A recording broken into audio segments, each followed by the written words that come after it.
আজ আমি বানাবো কুমড়ো ফুলের বড়া। এই কুমড়ো ফুলের বড়া খেতে গরম ভাতে দারুণ লাগে। আমি আগ্রায় থাকি, আগ্রাতেই গাছ হয়েছে, মানে আমি লাগিয়েছি, তো অসম্ভব ভাল লাগে। তো কিভাবে আমি এটা ভীষণ ইজি রেসিপি, কিন্তু আমি কীভাবে বানাই সেটা আপনাদের সামনে তুলে ধরবো। নমস্কার বন্ধুরা, বেঙ্গলি নাগরাতে আপনাদের সবাইকে স্বাগত। তা চলুন শুরু করা যাক। ছাদেতে মানে নিচের জমিতে মাটির মধ্যে কুমড়ো গাছ হয়েছে। এবার কুমড়ো এবারে একটাও আসেনি, তো ফুল প্রচুর এই সময় হচ্ছে। তো আমি কয়েকটা ফুল কেটে নেব। প্রচুর মানে 15 থেকে 16খানা করে ফুল হচ্ছে, কিন্তু একটা কুমড়ো মাঝে একটা দুটো কুমড়ো হয়ে মানে কুমড়োটা হয়ে গেছিলো, মানে খারাপ হয়ে গেছিলো। আর এখানে এত আগ্রার সাইডে খুব বৃষ্টি হচ্ছে, শুধু আগ্রা না সব জায়গাতেই এবারে বৃষ্টির পরিমাণটা অনেকটাই বেশি। পিছনের বছর অনেকগুলো কুমড়ো হয়েছে, কিন্তু তখন তো আমি আর ভিডিও বানাতাম না, তাই আপনাদের সামনে দেখাতে পারিনি। তো এইবারে কুমড়ো ফুল অনেক দিন আমি মানে অনেকবার বানিয়েছি, আশেপাশের লোকদেরকে দিয়েছি। এখানকার নন বেঙ্গলি যারা, তারা কুমড়ো ফুলের বড়া খেতে জানে না, তারা খায় না। তো আমি বানিয়ে দিয়েছি, তাদের ভীষণ ভালো লেগেছে। তবে হ্যাঁ, আমাদের পাশে কিন্তু বিহারি আছে, সেই বিহারি ভাবিজি, ওনাকে দিয়ে এসেছিলাম, উনি কিন্তু খেয়েছেন। উনি বলেন আমরা কিন্তু ভীষণ ভালোবাসি। তো আমাদের সাথে বিহারিদের অনেকটাই খাবার মিল আছে। তো দেখুন, পেয়ে গেছি কুমড়ো ফুল, এবার বড়া বানাবো। ছাদে হয়েছে, চলুন। কুমড়ো ফুলগুলো একটু তুলতে তুলতে 9টা বেজে গেছিলো সকালবেলা। একটু রোদের তাপটা বেশি ছিল, তো শুকিয়ে গেছে। তো আমি এটাকে ভালো করে ধুয়ে নিয়েছিলাম, একটুখানি কিছুক্ষণ জলে ভিজিয়ে রেখেছিলাম আর ভালো করে ধুয়ে নিয়েছিলাম।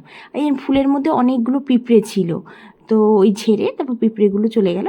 আচ্ছা যাই হোক, এই দেখুন কুমড়ো ফুল কাটা ভীষণ ইজি। একটা পেছন থেকে যে ফুলটা আছে ওইটা একটু কেটে দিতে হবে, আর মাঝখান থেকে যে একটু ফুলের পাপড়ি, ফুলের কুড়ি মতন আছে, সেটাকেও কেটে বাদ দিয়ে দিতে হবে। মানে আমার মা যেরকম করতো সেরকমভাবে করবো। আচ্ছা, অনেকে আবার কি করে, এই কুমড়ো ফুলগুলোকে ছোটো ছোটো করে কুচি করে নেয়। কুচি করে নিয়েও বড়া বানাতে কিন্তু বেশ ভাল লাগে।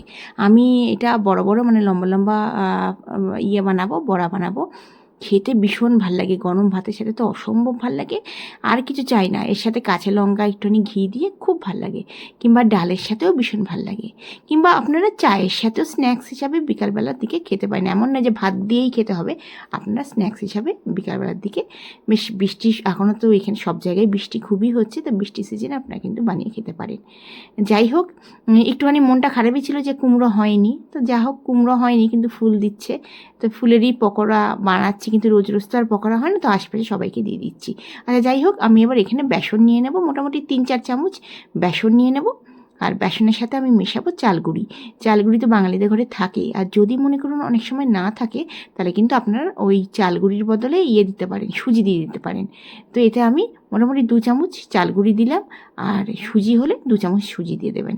নুন দিয়ে দিলাম 1/2 চামচ, হলুদ দিয়ে দিলাম 1/2 চামচ, অল্প করে কালো জিরে দেবো, আর 1/2 চামচের মতো জোয়ান দেবো। জোয়ান 1/2 চামচ, কালো জিরে 1/2 চামচ, জোয়ানটা হাতে নিয়ে একটুখানি গুঁড়ো করে ওপর দিয়ে ছড়িয়ে দেবো। 4-5টা কাঁচা লঙ্কা কুচি দিয়ে দেবো। এটাতে কোনো পেঁয়াজ দেয় না।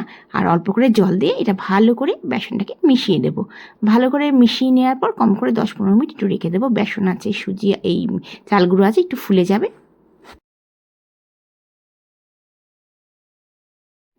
দেখুন ভালো করে হাত দিয়ে ভালো করে এটাকে একটু ফেটিয়ে নেব। তাতে কি হবে, পকোড়াগুলো ভীষণ ক্রিস্পি হবে। চাল গুঁড়ো দেওয়ার কারণে তো ক্রিস্পি হবে, মানে মুচমুচে হবে। আর এরকম হাত দিয়ে যদি একটুখানি ভালো করে মিশিয়ে নেন, মানে ফেটিয়ে নেন, তাহলে কিন্তু খুব ফুলা ফুলা, খুব পকোড়াগুলো ভাল লাগবে। দেখুন ভীষণ ইজি রেসিপি, কিন্তু খেতে অসাধারণ লাগে। আজকালকার আমাদের বাইরে যারা থাকি, আমরা কিন্তু এই কুমড়ো ফুল কিংবা কুমড়ো ফুলের পাতার পাতুরি এগুলো কিন্তু আমরা পাই না। আগ্রা সাইডে, দিল্লি সাইডেও পাওয়া যায় না। সিআর পার্কে, দিল্লিতে সিআর পার্কে সব কিছু পাওয়া যায়, কিন্তু আমরা আগ্রা সাইডে পাওয়া যায় না। তো তাই জন্য গাছ লাগিয়েছিলাম। তো বেশিরভাগ লোকে যারা বাঙালিরা ফ্ল্যাটে থাকে, তারা তো মানে এগুলো পায় না। কিন্তু আমরা যেহেতু জমিটা রয়েছে একটুখানি, ওতে গাছ লাগিয়ে কুমড়ো গাছ, লাউ গাছ এগুলো লাগিয়ে দিই। প্রত্যেক বছরই হয় মোটামুটি। তো পিছনে বছর প্রচুর কুমড়ো হয়েছিল, এইবারে কিন্তু একটুও কুমড়ো হয়নি। কুমড়ো হলে আপনাদেরকে দেখাতাম। আর যাই হোক, আমি 10 থেকে 15 মিনিটের জন্য একটু বেসনটা রেখে দিয়েছিলাম ফোলার জন্য। আপনারা আধা ঘন্টার মতন রাখতে পারেন। আচ্ছা, ভালো করে এই বেসন মানে ফুলটা দিয়ে ভালো করে কোট করে নেব। আর ওদিকে আমি সর্ষের তেল দিয়ে দিয়েছি একটা ছোটো একটা কড়াইটা নিয়ে নিলে ভালো হতো। আমি একটু ফ্রাই প্যানের মধ্যে তেল ছিল বলে আমি এটার মধ্যেই পকোড়াটা বানাচ্ছি। আপনাদের আজকের ভিডিওটা কেমন লাগছে অবশ্যই জানাবেন। যদি ভালো লেগে থাকে অবশ্যই আপনারা বানিয়ে নিজেরা খাবেন। আর যদি আমার ভিডিওগুলো ভালো লেগে থাকে অবশ্যই সাবস্ক্রাইব করে আমার পাশে থাকবেন। আমার চ্যানেলটিকে বন্ধুবান্ধবের কাছে অবশ্যই শেয়ার করবেন। আপনারা আমার ভিডিওটা কোথা থেকে দেখছেন অবশ্যই জানাবেন। এই গরম গরম কুমড়ো ফুলের বড়া অসম্ভব ভালো লাগে। আর এইটা আমি কিন্তু গ্যাসের ফ্লেমটা মিডিয়াম করে আমি ভাজবো, একদম হাই করব না। হাই করলে মুচমুচে ভাব একদমই আসবে না। দেখুন কতটা সুন্দর লাগছে। আমার বর বলুন বাচ্চারা বলুন ভীষণ কুমড়ো ফুলের বড়া পছন্দ করে। আমার অতটা ভালো লাগতো না। আমাদের মায়েরা কিন্তু বক ফুলের বড়াও করতো। আমার কিন্তু কুমড়ো ফুলের থেকে বক ফুলের বড়া বেশি ভালো লাগে। তা যাই হোক এখানে তো পাই না, তো যাই হোক এই কুমড়ো ফুলের বড়া কিন্তু আপনারা বানিয়ে বিকেলবেলা চায়ের সাথে খেতে পারবেন। দেখুন একটুখানি ভাজা ভাজা হয়ে গেল, আমি একটুখানি লাল করে ভাজবো। একটুখানি কড়া করে ভাজলেই কিন্তু খেতে ভালো লাগে। আমাদের খুব সহজেই তৈরি হয়ে গেল কুমড়ো ফুলের বড়া। আপনারা যে কোনো দিনে যে কোনো সময়ে এই বৃষ্টির সিজনে বিকেলে অবশ্যই বানিয়ে নিয়ে খেতে পারেন। খেতে ভীষণই ভাল লাগে।